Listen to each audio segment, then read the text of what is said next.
Feeling স্টেশনে আজও দীর্ঘ সারি, যুদ্ধ মজুদের সংকট পথ গ্রাহকদের আতঙ্ক নয় বলছেন সচিব। সিলেটে পেট্রোল পাম্পের ধর্মঘট প্রত্যাহার। বজ্রপাতের মতো আকস্মিকভাবে এসেছে হাম, প্রস্তুতি ছিল না সরকারের, জানালেন স্বাস্থ্যমন্ত্রী।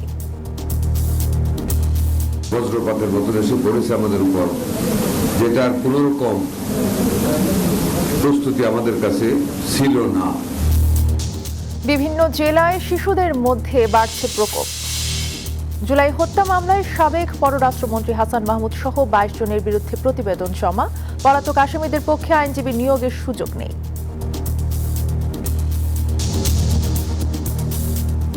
বোঝাই যায় যে এগুলি খুব উদ্দেশ্য প্রণোদিতভাবে এগুলি ট্রাইব্যুনালকে বিতর্কিত বা ট্রাইব্যুনালকে নিয়ে একটা আলোচনার মধ্যে রাখার জন্য তারা হয়তো এরকম করছে। তো আমরা এগুলি খুব আমলে নিচ্ছি না। দেশের গণতন্ত্র ধ্বংসের টার্নিং পয়েন্ট 111 ভেঙে দেওয়া হয়েছিল দেশের অর্থনৈতিক কাঠামো, কুশীলবদের বিচারের আওতায় আনার দাবি। স্বচ্ছ তদন্ত এবং বিচারের মাধ্যমে যথাপযুক্ত আদালতে তাদের শাস্তি হওয়া উচিত। হবিগঞ্জে তেলবাহী ট্রেনের 4টি ওয়াগন লাইনচ্যুত। সিলেটের সঙ্গে সারা দেশের রেল যোগাযোগ বন্ধ, চলছে উদ্ধার কার্যক্রম। ইরান যুদ্ধের লক্ষ্য অর্জন প্রায় সম্পন্ন, জাতির উদ্দেশ্যে ভাষণে ট্রাম্প। মধ্যপ্রাচ্যের মার্কিন ইসরায়েলি ঘাঁটিতে ইরানের নতুন করে হামলা। স্বাগত নিউজ 24 সংবাদের সঙ্গে আছি তাসনিমে জান্নাত অর্থী। দেখছিলেন বিআরবি কেবল সংবাদ শিরোনাম। এবারে পুরো খবর।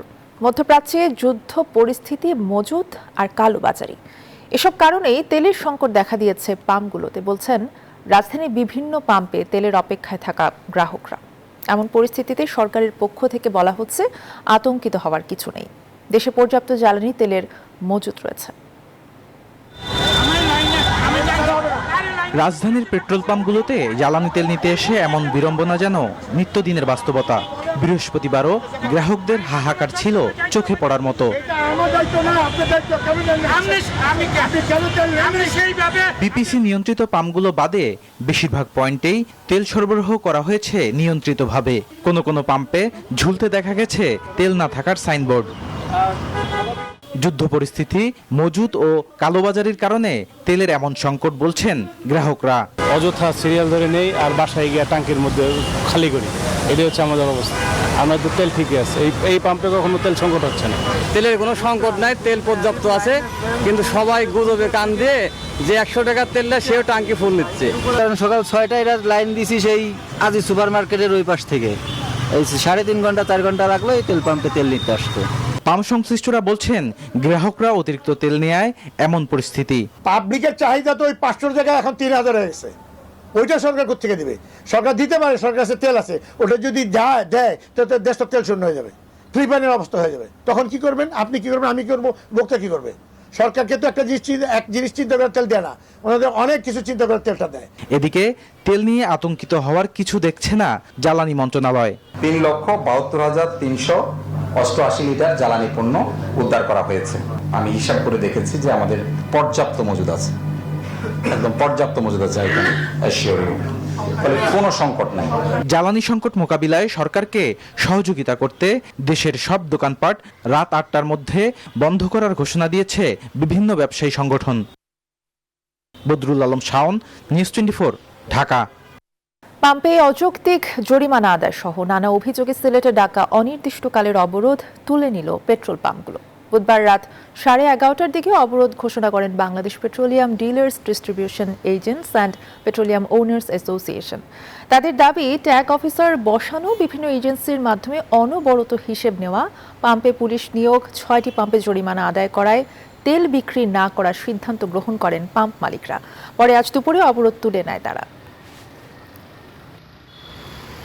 দেশে বজ্রপাতের মতো আকস্মিকভাবে হাম এসেছে, মোকাবেলায় প্রস্তুতি ছিল না সরকারের, এমনটা জানিয়েছেন স্বাস্থ্যমন্ত্রী সরদার মোহাম্মদ সাখাওয়াত হোসেন। সকালে রাজধানীর শিশু হাসপাতালে এক অনুষ্ঠানে কথা বলেন তিনি। বলেন, ইউনিসেফের কাছ থেকে সংগ্রহ করা টিকা দিয়ে আগামী রবিবার থেকে ভ্যাকসিন কার্যক্রম শুরু হবে। এ সময় হামের প্রকোপে শিশুদের মৃত্যুর ঘটনায় দুঃখ প্রকাশ করেন স্বাস্থ্যমন্ত্রী। এমন হঠাৎ করে বজ্রপাতের মতো এসে পড়েছে আমাদের উপর, যেটার কোনো রকম প্রস্তুতি আমাদের কাছে ছিল না। আমরা 21.9 million doses of measles vaccine আমরা along with the syringe and other auxiliaries we are going to receive it today and we are going to disburse and distribute throughout the country আমরা করতে যাচ্ছি আগামী রবিবার থেকে আমরা ভ্যাকসিনটা দেওয়া উদ্বোধন করব এবং সারা দেশব্যাপী শুরু করব ইনশাআল্লাহ। পলাতক বা সাজাপ্রাপ্ত আসামির ট্রাইব্যুনালে বিচার প্রক্রিয়ায় কোনো আইনজীবী নিয়োগ দেওয়ার সুযোগ নেই বলে জানিয়েছেন চিফ প্রসিকিউটর আমিনুল ইসলাম। সকালে আন্তর্জাতিক অপরাধ ট্রাইব্যুনালে এই তথ্য জানান তিনি। এ সময় শেখ হাসিনার পক্ষে একটি ল ফার্মের চিঠি প্রসঙ্গে বলেন, এমন কোনো চিঠি পায়নি প্রসিকিউশন। পাশাপাশি আইনেও সুযোগ নেই বলে উল্লেখ করেন তিনি।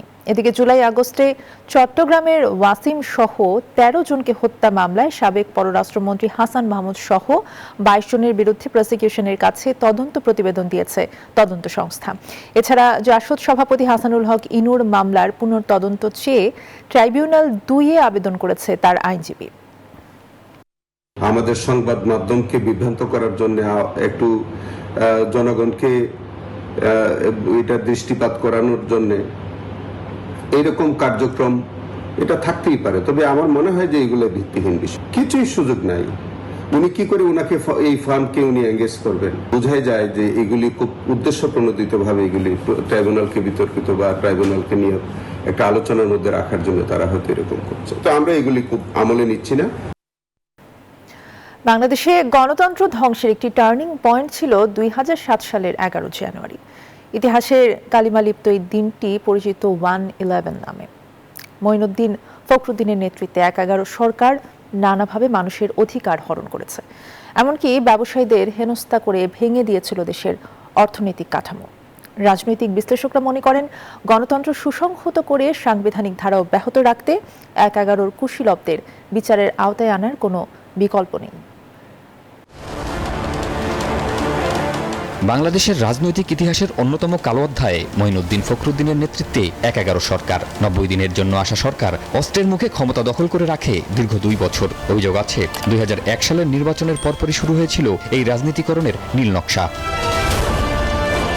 বিশ্লেষকরা বলছেন, এই ষড়যন্ত্রের লক্ষ্য ছিল ৫টি: দেশীয় নেতৃত্ব শূন্য করা, অর্থনীতিকে পরনির্ভরশীল করা, বহির্বিশ্বে জঙ্গিবাদের যুযু দেখানো, IMF বিশ্বব্যাংকের নিয়ন্ত্রণ প্রতিষ্ঠা এবং ছাত্র রাজনীতি বন্ধ করা। খুবই অ্যাগ্রেসিভ একটা রোল রাষ্ট্র শাসনের ক্ষেত্রে করেছেন তারা। তো সেই বিষয়গুলো তো সংবিধানের বাইরে থেকেই হয়েছে, সংবিধানের মধ্যে তো সেই ব্যাপারটা ঘটেনি। পরের ধাপে শুরু হয় বর্বরচিত দমন নিপীড়ন। ২০০৭ সালের ৭ মার্চ কোনো পরোয়ানা ছাড়াই গ্রেপ্তার করা হয় বর্তমান প্রধানমন্ত্রী তারেক রহমানকে। এর কয়েক মাস পরেই কারাবন্দী করা হয় বেগম খালেদা জিয়াকে। বাদ যাননি বর্তমান স্বরাষ্ট্রমন্ত্রী সালাউদ্দিন আহমেদ, ইকবাল মাহমুদ টুকু সহ শত শত রাজনৈতিক নেতা। তাদের উচ্চাভিলাষ থেকেই কিন্তু ১/১১ ঘটেছিল, এবং যে কারণে আপনি দেখবেন যদি সেটা সফল বাস্তবায়ন হতো, নিঃসন্দেহে বাংলাদেশের রাজনীতি এবং সামাজিক পরিকাঠামোতে একটা অনেক বড় শূন্যতা তৈরি হয়েছিল। সেই আঘাত কিন্তু আমাদের রাজনৈতিক অঙ্গনের দীর্ঘ সময় লেগেছে সেটার থেকে বেরিয়ে আসতে। রাজনীতির পাশাপাশি আঘাত হানা হয় দেশের অর্থনীতিতে। আয়নাঘর তৈরি করে বেসরকারি খাতের উদ্যোক্তাদের উপর চালানো হয় অমানসিক নির্যাতন। বসুন্ধরা গ্রুপ, যমুনা গ্রুপ এবং পার্টেক্সের মতো বড় প্রতিষ্ঠানের শীর্ষ কর্মকর্তাদের বিনা বিচারে আটকে রেখে ধ্বংস করার চেষ্টা চলে শিল্প খাতকে। সে সময় জোরপূর্বক আদায় করা হয় ১,২৩২ কোটি টাকা, যা পরবর্তীতে সুপ্রিম কোর্ট অবৈধ ঘোষণা করলেও আজও ফেরত দেওয়া হয়নি। ব্যবসায়ীদেরকেও ভিকটিম বানানো হলো রাজনৈতিক নেতৃবৃন্দের পাশাপাশি। হতে পারে যে সেটার ভেতরে দেশীয় ইস্যুও ছিল, কেউ ওই পরিস্থিতিতে টাকা পয়সা তৈরি করার চেষ্টা করছিলেন। সেখানে আদালতের আদেশ ভঙ্গ হলে সেই বিষয়টা সমাধানের তো আইনগত পদ্ধতি আছে, সুতরাং ভুক্তভোগীরা সেই আইনগত ব্যবস্থা নিতে পারেন। তবে দীর্ঘ সময় পর হলেও শুরু হয়েছে বিচার প্রক্রিয়া। তারেক রহমানের নেতৃত্বাধীন সরকার দায়িত্ব নেওয়ার পরই 1/11-এর কুশীলবদের আইনের আওতায় আনার কাজ শুরু করেছে। ইতিমধ্যে গোয়েন্দা জালে আটক হয়েছেন বরখাস্তকৃত লেফটেন্যান্ট জেনারেল আফজাল নাসের সহ বেশ কয়েকজন সামরিক কর্মকর্তা। স্বচ্ছ তদন্ত এবং বিচারের মাধ্যমে যথোপযুক্ত আদালতে তাদের শাস্তি হওয়া উচিত, এবং এখানে দেখতে হবে যে কোনো নিরপরাধ যেন কেউ এটার ভিকটিম না হয়, কিন্তু অবশ্যই তাদের শাস্তি নিশ্চিত করা উচিত যেন ভবিষ্যতে এরকম ঘটনা আর না ঘটে। বিশ্লেষকরা বলছেন, দেশ ও গণতন্ত্রের স্বার্থেই ১/১১ কুশীলবদের আইনের আওতায় এনে দৃষ্টান্তমূলক শাস্তি নিশ্চিত করা উচিত। শিহাব জাহিদ, নিউজ 24, ঢাকা। হবিগঞ্জের মনতলায় চট্টগ্রাম থেকে সিলেটগামী তেল ভর্তি ট্রেনের 5টি ওয়াগন একটি গার্ড ব্রেক লাইনচ্যুতির ঘটনায় 12 ঘন্টা ধরে বন্ধ সিলেটের সাথে সারা দেশের রেল যোগাযোগ। বুধবার রাত থেকে চলছে লাইনচ্যুত ওয়াগন ও গার্ড ব্রেক উদ্ধারের কার্যক্রম। ঘটনাস্থলে কাজ করছে উদ্ধারকারী রিলিফ ট্রেন। দুর্ঘটনার কারণ অনুসন্ধানে গঠন করা হয়েছে 5 সদস্যের তদন্ত কমিটি। বুধবার রাত 9:30টার দিকে হবিগঞ্জের মাধবপুর উপজেলার মনতলায় সিলেটগামী তেলবাহী ট্রেনের 5টি অয়েল ট্যাঙ্কার ওয়াগন লাইনচ্যুত হয়। মনতলা রেল স্টেশনের কাছেই এ দুর্ঘটনা ঘটে। লাইনচ্যুত 5টি ওয়াগনের মধ্যে একটি পাশের খালে পড়ে যায়। 2টি ওয়াগন থেকে তেল বের হতে শুরু করলে স্থানীয়রা তা সংগ্রহ করতে ভিড় করেন।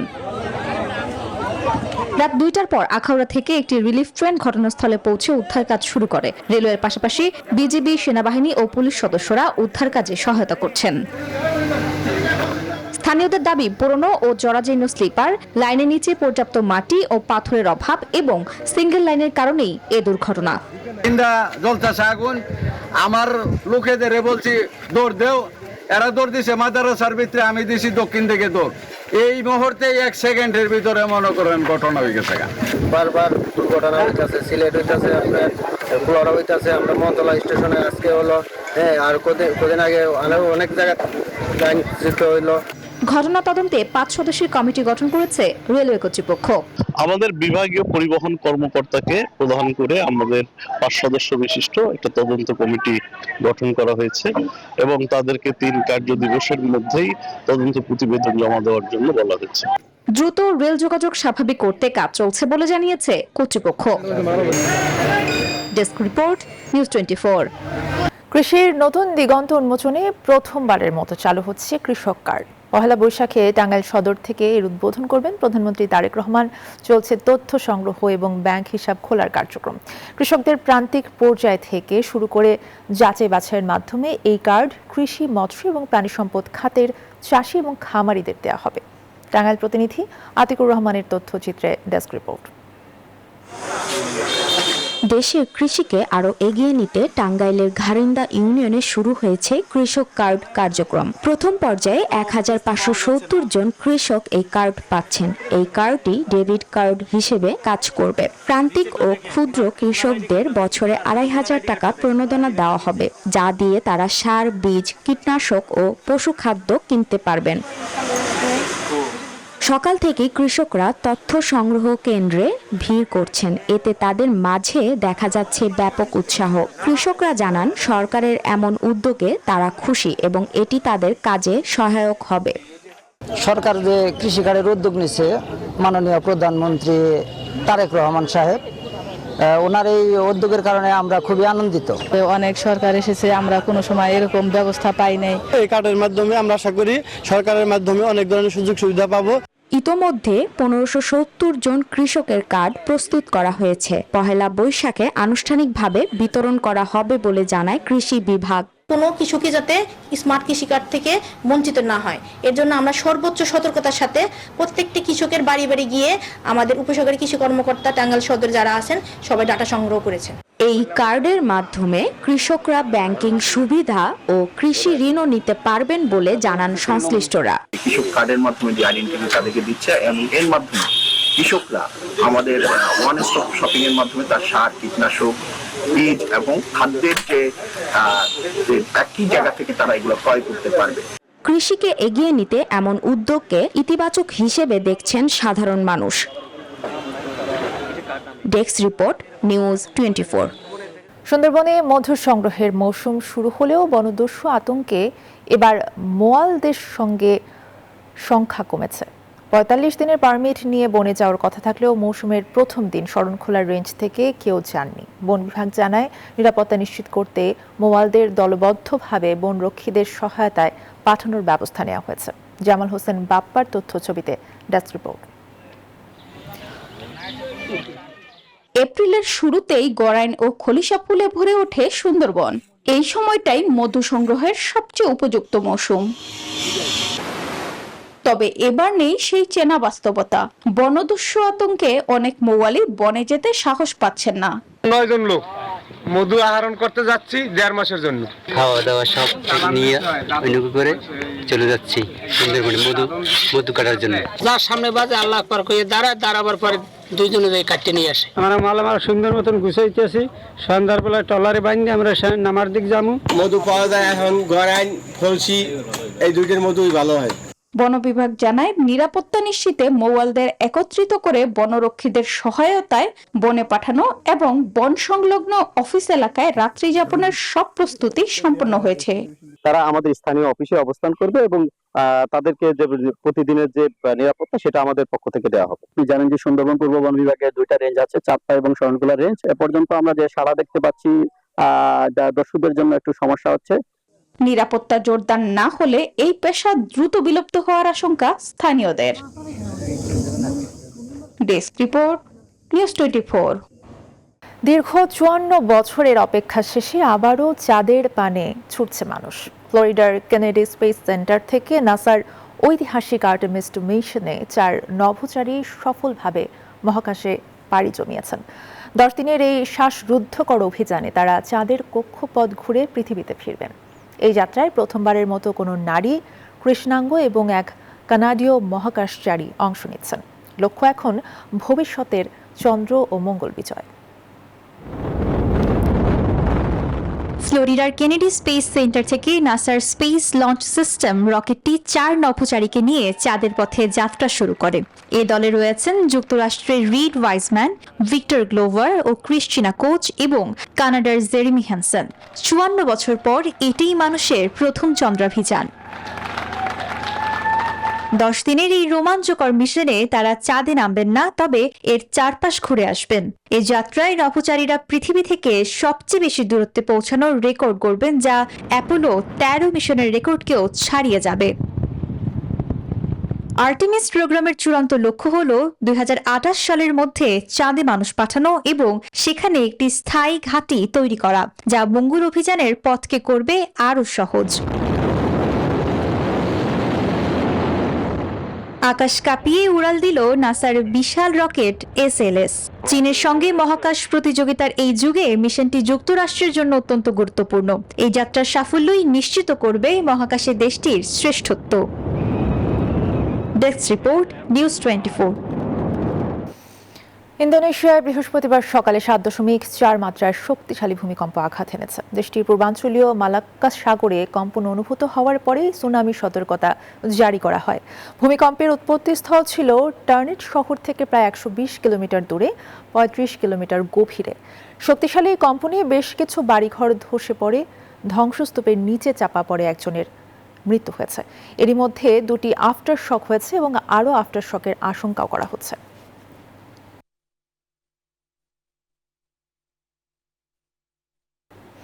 এবার ইরান ইসরায়েল যুদ্ধ প্রসঙ্গ।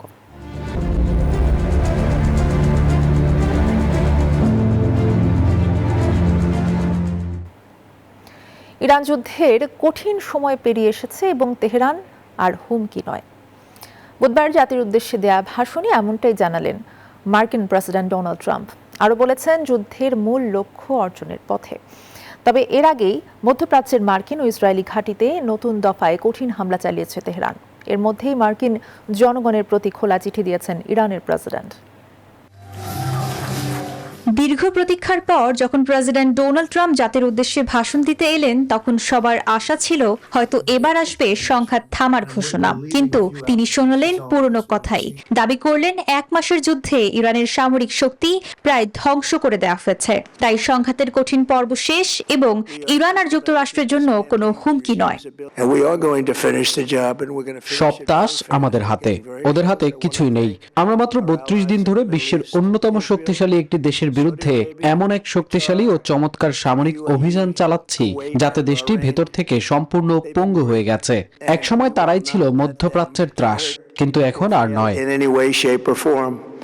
তবে এর আগেই বুধবার মার্কিন ও ইসরায়েলি ঘাঁটিতে ভয়াবহ হামলা চালিয়েছে ইরানের বিপ্লবী গার্ড বাহিনী। অপারেশন ট্রু প্রমিস 4 এর 89তম পর্বে শতাধিক ভারী ক্ষেপণাস্ত্র ও ড্রোন দিয়ে মার্কিন এবং ইসরায়েলি সামরিক লক্ষ্যবস্তুতে আঘাত হানার দাবি করে তারা। তেল আবিবের আকাশে ক্ষেপণাস্ত্র উঠতে দেখা যায়, শহর জুড়ে বেজে ওঠে সাইরেন। এই সামরিক উত্তেজনার মধ্যেই শুরু হয়েছে কথার যুদ্ধ। ট্রাম্পের যুদ্ধবিরতির প্রস্তাব পাওয়ার দাবিকে মিথ্যে বলে উড়িয়ে দিয়েছে তেহরান। ইরানের প্রেসিডেন্ট মাসুদ পেজেশকিয়ান মার্কিন জনগণের উদ্দেশ্যে লেখা খোলা চিঠিতে বলেছেন, ইরান মার্কিনীদের শত্রু নয়, বরং ইসরায়েলের প্রচারণাতেই এই যুদ্ধে জড়িয়েছে যুক্তরাষ্ট্র। তবে চিঠিতে যে কোনো আগ্রাসনের কঠোর জবাব দেওয়ার হুঁশিয়ারও দিয়েছেন তিনি। Desk report, news 24। ইরান যুদ্ধ নিয়ে মার্কিন প্রেসিডেন্ট ডোনাল্ড ট্রাম্পের সর্বশেষ ভাষণের পরে বিশ্ব অর্থনীতিতে বড় ধরনের ধাক্কা লেগেছে। হরমুজ প্রণালী খুলে দেওয়ার বিষয়ে কোনো সুনির্দিষ্ট ঘোষণা না থাকায় লাফিয়ে বেড়েছে তেলের দাম। বিবিসি জানায়, আন্তর্জাতিক বাজারে ব্রেন্ট ক্রুডের দাম প্রায় 5% বেড়ে প্রতি ব্যারেল $106 ছাড়িয়েছে। অন্যদিকে বড় দরপতন হয়েছে এশিয়ার শেয়ার বাজারে। জাপান, দক্ষিণ কোরিয়া এবং হংকংয়ের প্রধান সূচকগুলো কমেছে 1 থেকে 3.5% পর্যন্ত। এশিয়ার পাশাপাশি মার্কিন শেয়ার বাজারেও লেনদেনের শুরুতে বড় দরপতনের আভাস দেখা যাচ্ছে। এই ছিল এখনকার সংবাদের সাথে থাকায় ধন্যবাদ সবাইকে।